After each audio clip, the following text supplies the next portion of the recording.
क्षेत्र नाही निवडत, क्षेत्र आपल्याला निवडतं। मी ॲस्ट्रॉलॉजर, वास्तू कन्सल्टंट, जेमोलॉजिस्ट अशा बऱ्याच एका क्षेत्राखाली असणाऱ्या अशा बऱ्याच शाखांमध्ये मी काम करते। माझं पॅशन आहे की लोकांच्या जीवनामध्ये काहीतरी व्हॅल्युएबल ॲडिशनल करावं, त्यांच्या जीवनामध्ये काहीतरी ॲडिशनल आनंद आणावा, त्यांच्या प्रॉब्लेममध्ये आपण त्यांच्या प्रॉब्लेम सॉल्व्हचा एक मार्ग असावा, असं मला नेहमी पहिल्यापासून वाटत होतं। आणि या क्षेत्रामध्ये मला नॅशनल लेवलवरती 17 अवॉर्ड्स मिळालेले आहेत। नमस्ते, मी ॲडव्होकेट नीरा धाडगे। कोणत्याही क्षेत्रात तुमची कामगिरी वाखाणण्यासारखी असेल, त्या लोकांशी मी बोलतेय ना, काहीतरी रोज नवीन शिकायला मिळतं। एकमेकांना मदत करण्यासाठी तुम्ही ही कम्युनिटी जॉईन करू शकता, पुणे वुमन्स क्लब।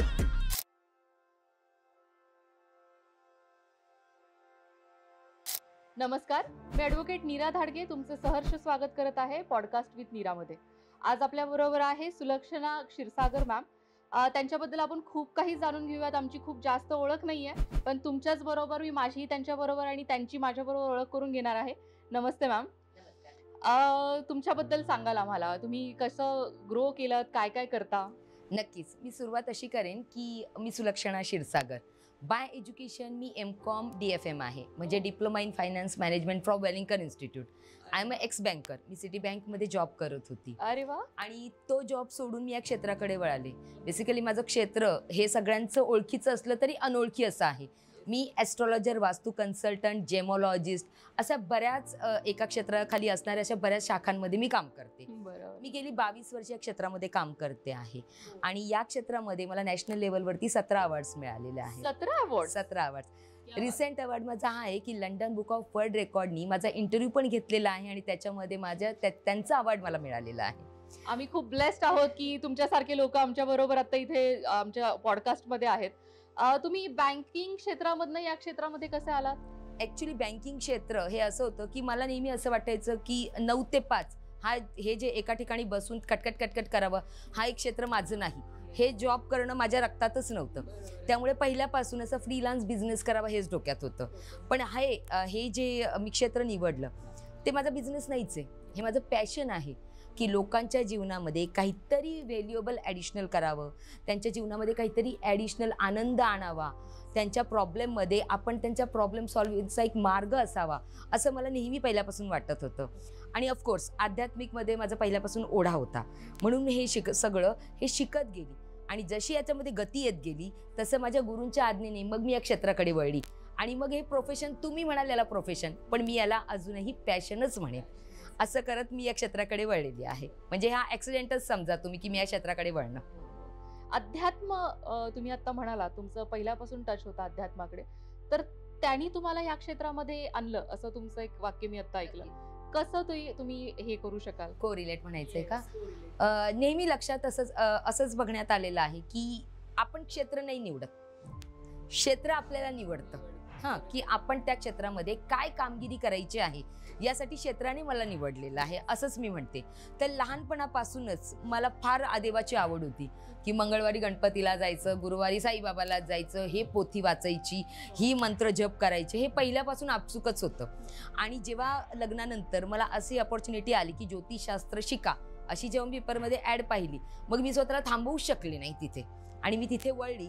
आणि हे शास्त्रोक्त शिक्षण घेतलेलं आहे मी, याच्यामध्ये मी डिग्रीज केलेल्या आहेत। 2001 पासून या क्षेत्रामध्ये मी काम करते आहे।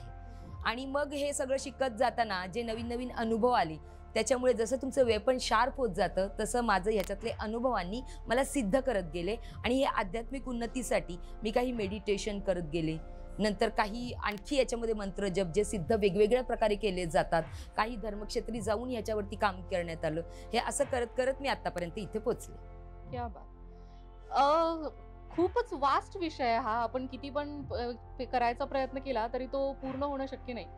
पण एक असा काही इन्सिडेंट तुम्हाला सांगायला, आम्हाला शेअर करायला आवडेल का, ज्या इन्सिडेंटनी तुम्ही या क्षेत्रावर अजून जास्त विश्वास ठेवला किंवा अजून तुमची धारणा एक स्ट्रॉंग होत गेली? मॅडम, विषय तर इतका मोठा आहे की याला आम्ही नेहमी उलटा पिरॅमिड म्हणतो, ज्याचं टोक तुम्हाला कुणाला सापडणार नाही, इतकं ते खाली खाली खाली खाली गेलेलं आहे। हा विषय खरंच गहन आहे, म्हणजे याच्यामध्ये ज्यांनी PhD वगैरे जरी केलेलं असतील तरीही ते याच्यापर्यंत पोचले नाहीत असंच मी म्हणेन तुम्हाला। बरेच इन्सिडेंट्स आहेत, बरेच इन्सिडेंट्स आयुष्यामध्ये घडतात आपल्या, पण आमूलाग्र बदल जो घडायचा म्हणतो आपण, तर माझे मिस्टर तेव्हा LNTला जॉबला होते आणि तेव्हा काही पगार एवढे नव्हते, फायनान्शियल एवढे चांगले नव्हते आणि बरेचसे लोन वगैरे असताना जेव्हा मी या क्षेत्रामध्ये आली तेव्हा मला असं वाटलं की फायनान्स म्हणजे व्हिटॅमिन M हे प्रत्येकाच्या आयुष्यामध्ये एक महत्त्वाचा पार्ट असतो आणि तो जर नसेल तर आयुष्यामध्ये काहीच नसतं. तुमचं व्हिटॅमिन M हे प्रत्येकाचं आयुष्य अलाइन करत असतं. त्यावेळी मला असं वाटलं की याच्यासाठी आपण काही करू शकतो का. मग हे बेसिकली मी माझ्या स्वतःवरती काही प्रयोग केले, काही मंत्र जप म्हणा, काही टोटके म्हणू आपण ज्याला, काही टिप्स म्हणू. आणि जेव्हा मला त्याच्यातून हे कळलं की यार हे चेंज होतंय लाईफ, त्याच दरम्यान मग माझ्या मिस्टरांनी जॉब चेंज केला, LNT सोडून ते वालचंदनगर इंडस्ट्रीला जॉईन झाले आणि मग तिथपासून माझं लाईफ 360 मध्ये बदललं.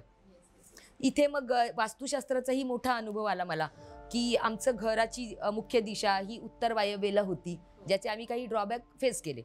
पण त्यावेळी असंच अभ्यास करत करत मी त्याच्यातून काही मार्ग काढले आणि मला जाणवलं हे कार्य करतंय, म्हणजे हे जे टिप्स आहेत त्या वर्क होतात आणि त्याच्याने चेंजेस होत आहेत. मग जर माझ्यावर होतात तर ते तुमच्यावरही होतील, त्यांच्यावरही होतील, सगळ्यांवर होऊ शकतात.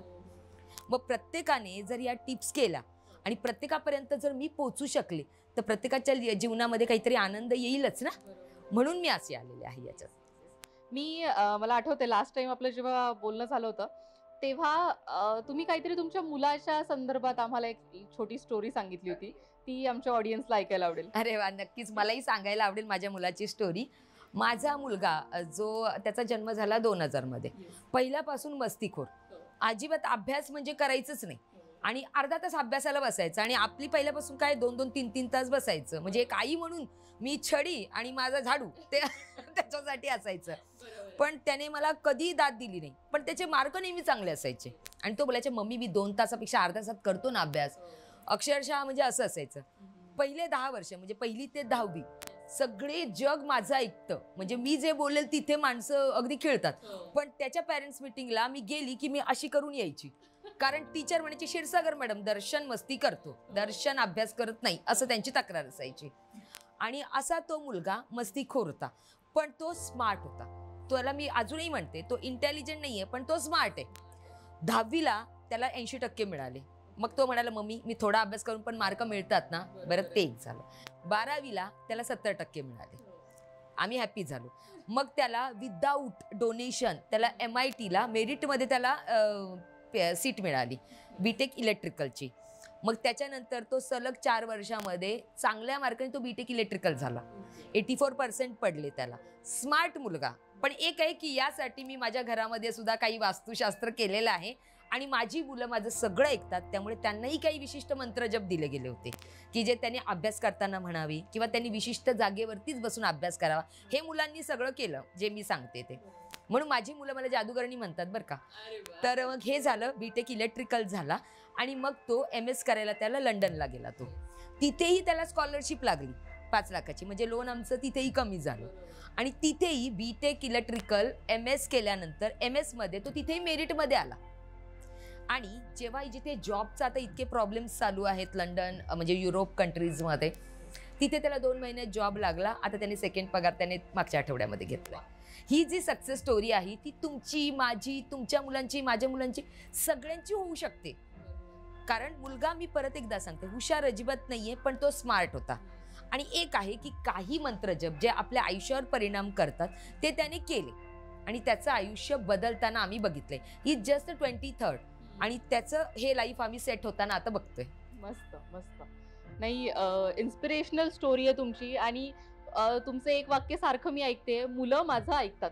खूप पॅरेंट्सची अशी हे असते की नाही मुलं माझं ऐकतच नाही, कितीही आपण बोललो. इवन दो ते लोक जे म्हणजे पॅरेंट्स असतात ते त्यांच्या मुलांसाठी खूप काही करायचा प्रयत्न करत असतात इन अ गुड वे. पण मुलं म्हणजे असं असतं की नाही नाही नाही, मी नाही तुझं ऐकणार, तू चांगलं जरी बोलत असेल तरी मी नाही तुझं ऐकणार.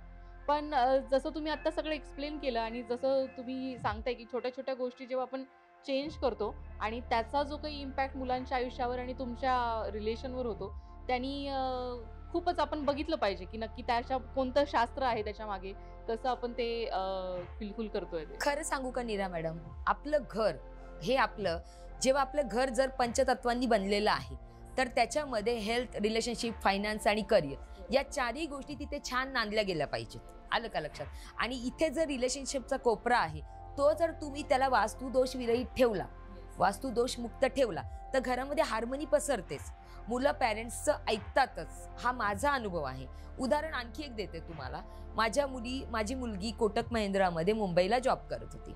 आता तिचं लग्नाचं वय, तिचे दाखवण्याचे कार्यक्रम चालू झाले आणि मग मला वाटलं की तिची आता पुण्याला ट्रान्सफर झाली पाहिजे.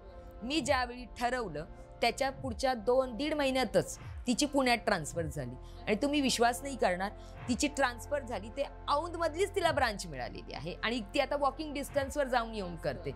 सांगा, असे अनुभव जर माझ्या मुलांना येत असतील डे टू डे मध्ये तर ती मला जादूगारणी नाही म्हणणार का? मग मुलं छोट्यातला छोटा प्रॉब्लेम पण माझ्याशी शेअर करतात आणि मी त्यांची ॲज अ मैत्रीण म्हणून राहते. तुम्ही त्यांच्यावरती बॉसिंग करायला गेला तर मग कुठलीच मुलं ऐकत नाही. मित्र मैत्रीण बनून राहा, मुलं सगळं ऐकतात.